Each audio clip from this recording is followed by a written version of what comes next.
አንድ ድሃ ተማሪ ነበር።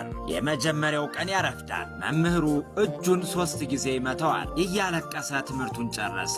በቀጣዩ ቀን አርፍዶ ያንኳኳል። መምህሩ በጣም ተቆጣ። 2 ጊዜ ይመታውና ያስገባዋል። ዛሬም እያለቀሰ ተምሮ ጨረሰ። ከሁላቸውም ቀድሞ የሚወጣ እርሱ ነበር። በቀጣዩ ቀንም አረፈደ። እየሮጠ ወደ ሕንፃው ሄደ።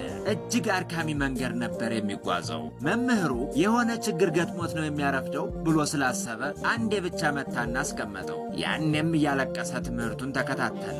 አሁንም ከሁላቸውም ቀድሞ ነበር የወጣው። ከዕለታት አንድ ቀን አስተማሪው በሳይክል ወደ ትምህርት ቤት ሲጓዝ ድንገት ተማሪውን አየው። የአካል ጉዳተኛውን ድሃ በዊልቸር እየገፋ ነበር። የአካል ጉዳተኛው ሁሌም ወደ ሕክምና መሄድ ነበረበት። ሌላ የሚረዳው ዘመድ የለውም። መምህሩ ሰዓቱን አየ። ተማሪው አለ በሌለ ኃይሉ ይሮጣል። ነገር ግን ጊዜን ሊቀድም ስላልቻለ ዛሬም አረፈደ።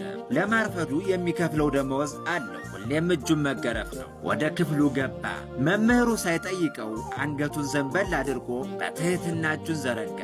መምህሩ ግን መግረፊያውን ሰጠውና አንተ ግረፈኝ አለው። ተቃቀፉና አለቀሱ። ከእያንዳንዱ ሰው ጀርባ ያለውን ቁስል አታውቅም።